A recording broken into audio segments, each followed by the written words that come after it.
Out there is the North Sea. Now, I know that you've heard of stories of Vikings braving its dangers, sailing west in open boats. Medieval pirates adventuring to sail up estuaries and overturn the established order. But what do you know about the Vikings who sailed in the other direction to overthrow Hitler? If you're interested in the people, places and events in Scottish history, then click the subscribe button at the bottom right of the screen. In the meantime, let me tell you a story. Now you might think that the age of Vikings ended with Harald Hardrada. There will be people in the comment section who bang on about Viking being a verb rather than a noun. But I want to tell you about the daring Norse seamen of the 20th century that braved North Sea waves and winter storms, who sailed through the dark of Arctic night. I want to tell you about a tiny band of Norwegians who tied down thousands of German troops. I want to tell you about one of the most decorated men in British military history. And he wasn't British. In fact, he wasn't even in the military. He was a Norwegian fisherman. If anyone is a Viking, then he was. This is a story that started in that house. It's the story of the Shetland bus. Now, I've been making a series of videos for Promote Shetland to tell you about some of the unique history and culture of this archipelago and why you should come here. Have you ever heard of the Shetland bus? Let me know in the comment section below. Now, I don't think there's a Shetland bus trail, but I kind of like the idea that there should be, don't you? Maybe I can start one. And if I did, then I'd start it here. Cairngorm House was on the Flemington estate. It's unusual for Shetland because it's surrounded in trees. And those trees concealed the headquarters of one of Britain's key clandestine operations of World War II. Hitler's invasion of Norway in spring 1940 had led to a flood of refugees. Not long lines of people walking European roads with worldly possessions on their backs, no. But packed like sardines in small fishing boats across the North Sea.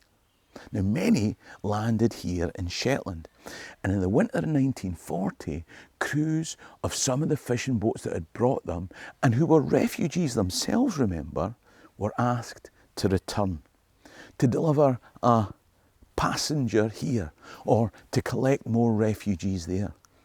And so a couple of dozen of Norwegian fishermen were recruited as civilian volunteers, taking instructions from the British Navy. Now, I say instructions rather than orders, because as we travel the trail of the Shetland bus, we have to remember that the people weren't military. They were Norse patriots. Now, Flemington here was the headquarters, but this is clearly no place for boats. Although they tell me that nowhere in Shetland's more than 3 miles from the sea. So let's head 3 miles in that direction.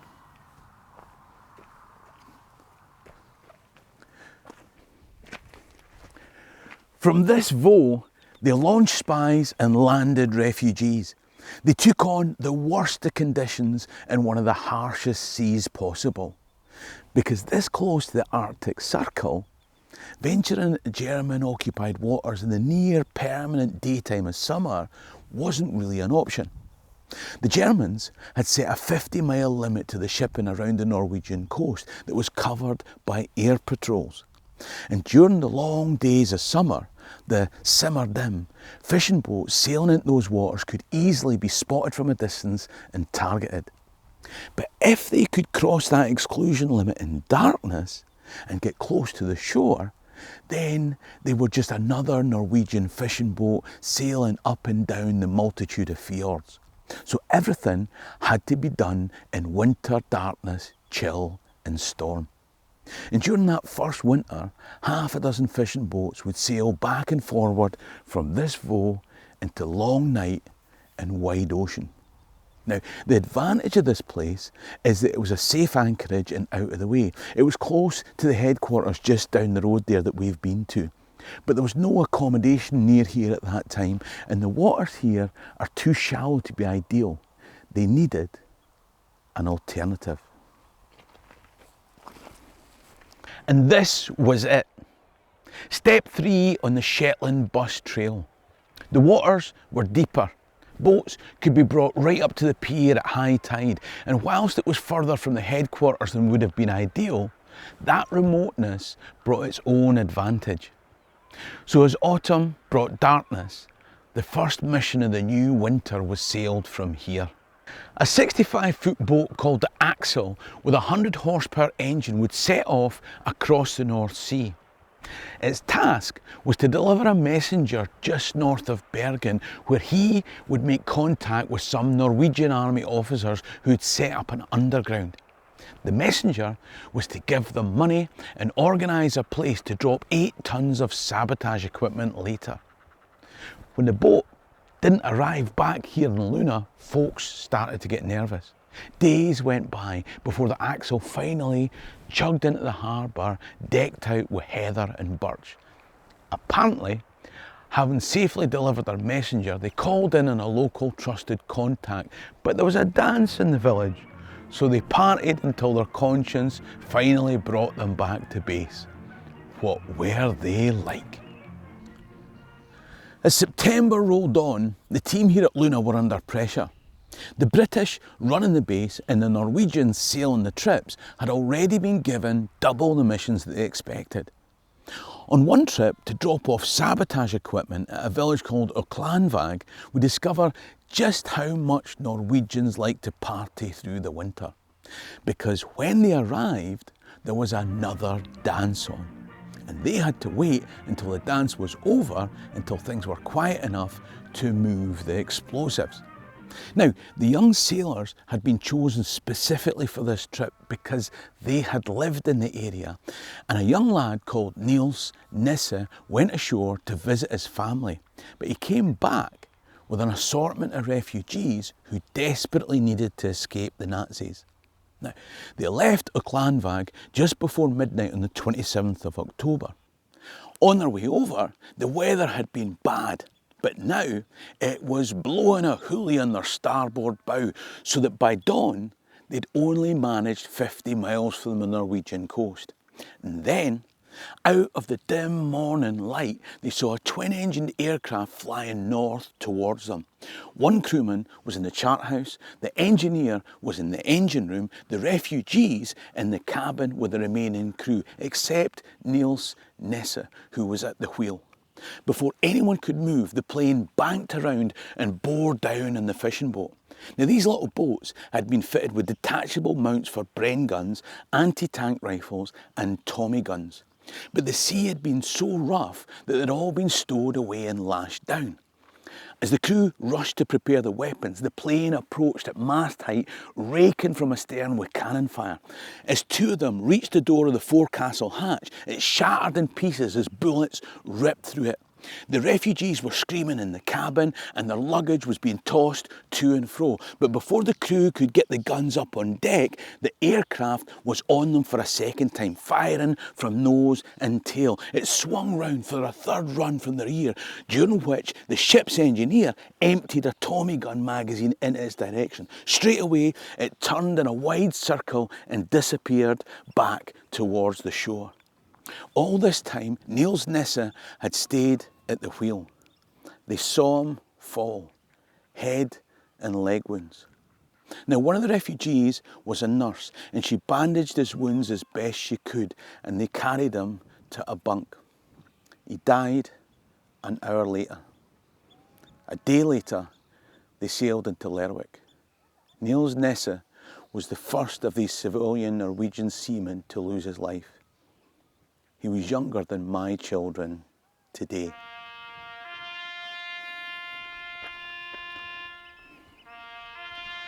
They say it was a calm, sunny winter's morning when the funeral party gathered at this church below the base at Luna.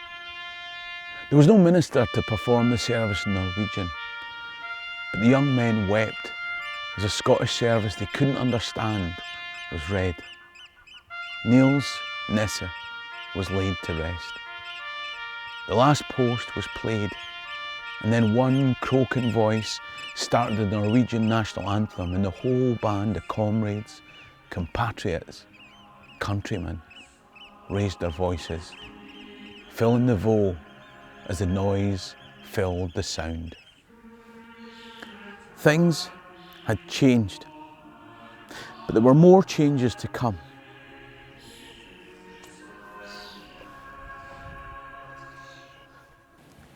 Now, Luna had been great for lots of reasons, not least the secrecy of the remote location.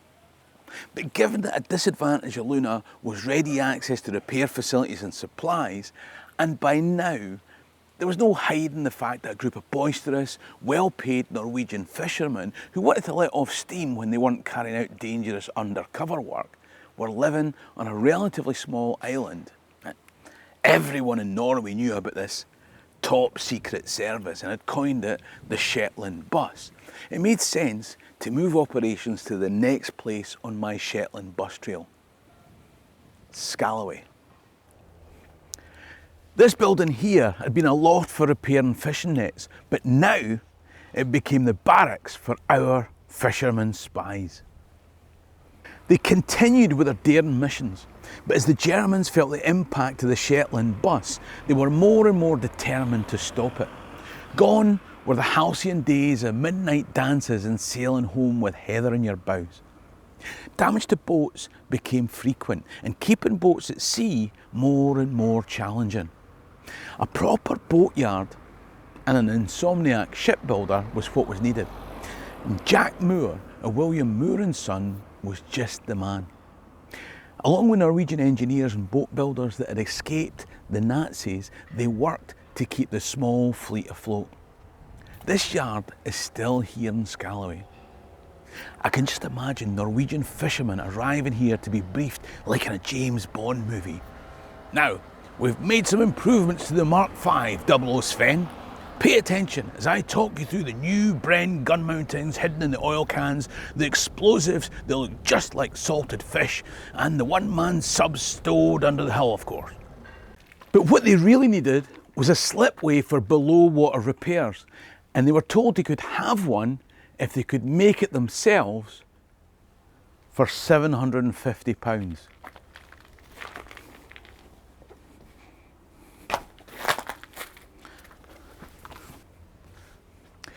They found a second-hand winch on a hill in Fairell between Orkney and Shetland. It was lying unused on a hilltop, and it would have cost the owner more to get it down than he could sell it for. All he needed was sturdy Vikings to move it in the first place. The same Viking brawn extricated a derelict slipway from the old sailing days in the east of Shetland. It didn't seem to belong to anyone, so what's the problem? Until they cemented it in place here. Then it turned out some old bloke did own the archaic unused trophy and wanted paid. They got an engine out of an old wrecked fishing boat to wind the winch and some disused rails from Aberdeen.